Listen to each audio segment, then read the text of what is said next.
No bombs fall. No sirens scream across the sky. No soldiers march through the streets. And yet a nation begins to suffocate.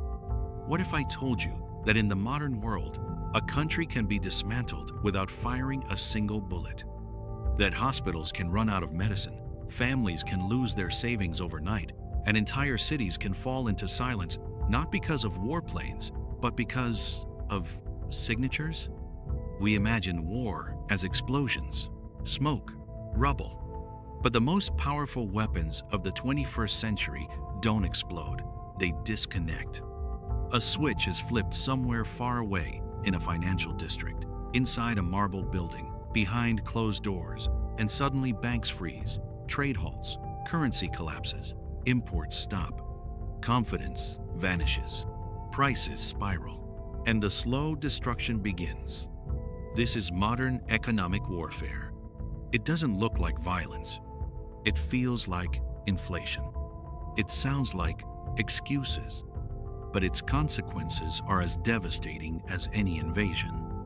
Tonight, we're going to uncover how sanctions tools presented as diplomatic pressure can slowly unravel a country from the inside. We'll follow the mechanics, the strategy, the hidden architecture of financial isolation. And by the end, one question will remain. When the bullets are invisible, who really holds the power? For most of human history, power was visible. Empires expanded through armies. Kingdoms rose through conquest. If one nation wanted to control another, it sent soldiers, built forts, imposed flags. Power meant territory, land you could touch, borders you could defend. In ancient times, economic pressure existed, but it was primitive. Sieges were the earliest form of economic warfare. An army would surround a city, cut off supplies, and wait. Starvation would do what swords could not. The strategy was simple: isolate, weaken, conquer. Centuries passed, but the principle remained. During global conflicts like the World Wars, blockades prevented enemy nations from importing food, fuel, and materials. Ships were intercepted. Ports were mined. Trade routes were severed. Still, these were visible acts of war. But something changed in the 20th century. After the creation of international financial institutions, global banking systems, and reserve currencies, a new structure of power emerged, one that did not rely solely on military strength, but on financial centrality. The world economy became interconnected. Oil traded in dominant currencies. International payments cleared through a handful of global banking hubs. Major financial institutions acted as arteries of commerce. Access to these networks became more valuable than territory itself. Power shifted. No longer was dominance measured only in divisions and missiles. It was measured in influence over trade routes, payment systems, central banks, and reserve assets. A country that controlled the flow of money could shape the behavior of nations without sending troops. This is where modern economic warfare was born. Instead of invading a country physically, you could isolate it financially. Instead of bombing infrastructure, you could cut access to global markets. Instead of seizing territory, you could freeze assets. And because the global system was built on trust and connectivity, exclusion became catastrophic. The world before this transformation was brutal but straightforward. You knew when you were at war. The world after became quieter, more sophisticated, and far more deceptive. Sanctions are often presented as a peaceful alternative to war. They are described as diplomatic tools, instruments to encourage compliance, mechanisms to maintain international order. But in reality, modern sanctions are a form of economic warfare defined as the strategic use of financial tools, trade restrictions, and monetary isolation to weaken a nation's economy and influence its political behavior. No missiles, just mechanisms. The first step is usually banking isolation. To understand this simply, imagine your country as a business. You import goods, you export resources, you send and receive payments globally. Now imagine someone disconnects you from the international payment system the global network banks use to send money across borders. Suddenly, your banks cannot process international transactions. Companies cannot pay foreign suppliers. Export revenues cannot be received easily. Trust evaporates. Even if you have money, you cannot move it. This isolation is often accompanied by asset freezes. Foreign reserves, the savings a country holds in international banks, can be locked. Billions become inaccessible overnight. Investors panic. The national currency begins to collapse. Here's how currency collapse mechanics work. When confidence in a country's economy drops, people rush to convert local money into stronger foreign currencies. Demand for foreign currency rises sharply. The national currency loses value. As it weakens, imports become more expensive because international trade is priced in stronger currencies. Fuel costs surge, food prices climb, medicine becomes scarce. Inflation accelerates. The central bank may try to defend the currency by raising interest rates or selling foreign reserves, but if reserves are frozen or limited, the defense collapses quickly. What began as a political measure now becomes a social crisis. And here is the first twist. Sanctions rarely hurt leaders first. They hurt supply chains, workers, families. Factories close not because they were bombed, but because parts can't be imported. Supermarket shelves thin out, not because of drought, but because logistics companies refuse to ship. Pharmaceutical companies stop deliveries, fearing penalties. The suffering is indirect, but real. The pressure builds slowly, like tightening of ice. And yet, on paper, no war was declared. Imagine a small pharmacy in a quiet neighborhood. The owner checks inventory and realizes insulin shipments are delayed. Suppliers say payments cannot be processed. International banks have blocked transfers. Insurance companies refuse coverage for cargo headed to the sanctioned country. Patients begin rationing medication. Behind the scenes, compliance departments inside multinational banks have flagged all transactions linked to that country. Not because every transaction is illegal, but because the risk of violating sanctions is too high. Financial institutions overcompensate. They cut ties entirely. This phenomenon is called overcompliance. Even legal goods struggle to move. Now, expand the scene. An agricultural company cannot import fertilizer. A manufacturing plant cannot access spare parts. Airlines cannot lease aircraft components. Each disruption seems isolated, but together they form a systemic chokehold. Economic data begins to reflect the damage. GDP contracts, inflation spikes, unemployment rises. But the architecture of sanctions is layered. Trade restrictions block exports, cutting off revenue streams. Technology bans halt industrial upgrades. Shipping insurers withdraw coverage. Foreign investors exit to avoid secondary sanctions penalties applied to third parties doing business with the targeted nation. Secondary sanctions are particularly powerful. They send a message. If you trade with a sanctioned country, you risk losing access to larger markets. Faced with that choice, most global companies walk away. The country becomes isolated, not only by decree but by fear. Contradictions emerge. Official statements claim humanitarian exemptions allow food and medicine, yet banks hesitate to process even those transactions. Companies avoid involvement entirely. Logistics firms reroute vessels. In theory, essentials are protected. In practice, friction and fear create shortages.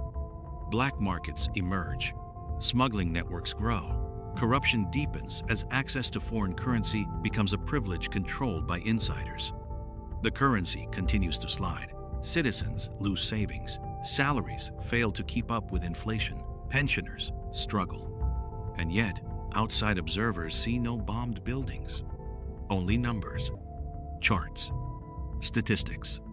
This is the sophistication of modern economic warfare, destruction that looks like economic mismanagement. The strategic logic is clear. By weakening the economy, sanctions aim to create internal pressure. Economic hardship is expected to shift public opinion, strain government budgets, and reduce the country's capacity to project power. But history shows something complex. Sometimes governments adapt. They redirect trade. They strengthen domestic industries. They form alternative alliances. Parallel payment systems emerge. Informal economies expand. Sanctions become not just punishment, but catalysts for geopolitical realignment. Meanwhile, global commodity markets react. Energy prices fluctuate. Shipping routes adjust. Currency markets ripple. The targeted country suffers intensely. But the shockwaves do not stop at its borders. Here is the deeper layer. Sanctions work not merely because of laws, but because of centrality. The global financial system is concentrated. Major reserve currencies dominate trade. Key financial hubs clear the majority of international transactions. Large correspondent banks act as gateways. Control the gateways, and you control participation. Over decades, economic institutions, central banks, multilateral organizations, and financial alliances created a network where access equals survival. The power lies not in individual sanctions, but in the architecture that makes exclusion devastating. Think about it. If global trade flows through specific currencies and clearing systems, if commodity markets rely on established exchanges, if international financing depends on recognized institutions, then the ability to disconnect a country from that network becomes an extraordinary lever of influence. Sanctions reveal something fundamental. The battlefield of the modern era is economic infrastructure, and this infrastructure is not evenly distributed. It is anchored in financial centers, policy networks, regulatory bodies, and institutional alliances that have evolved over decades. Continuity is the key. From post-war monetary agreements to modern digital banking systems, layers of financial governance have accumulated. Each crisis strengthened regulatory frameworks. Each conflict expanded compliance mechanisms. Each technological leap increased traceability. What looks like isolated policy decisions often fits into a long arc of financial consolidation. Sanctions are possible because the system is unified. And the system is unified because power concentrated gradually through treaties, trade agreements, reserve currency dominance, and financial integration. The chilling realization is this: the most decisive weapon today is not the army. It is access. Access to markets. Access to liquidity. Access to trust. Remove access, and you reshape reality.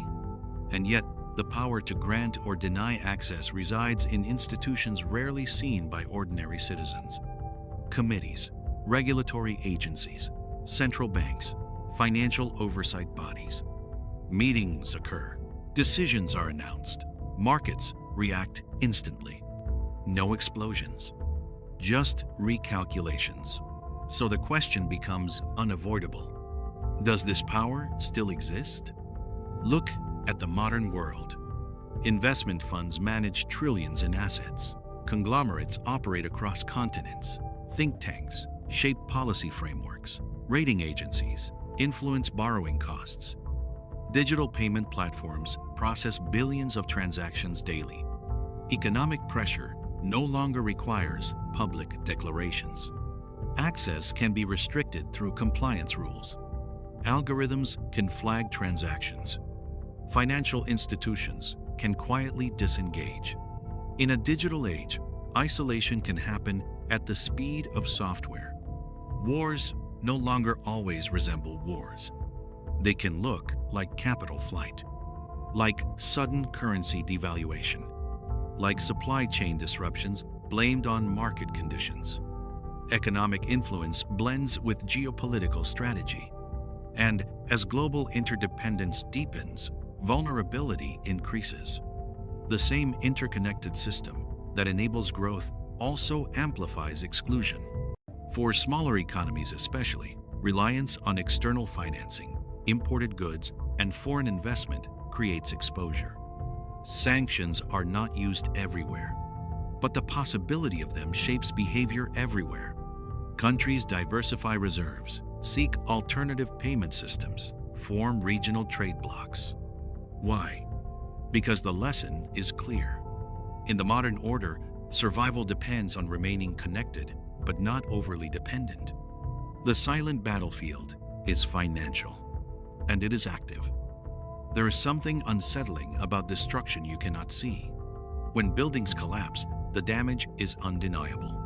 When smoke rises, the threat is obvious.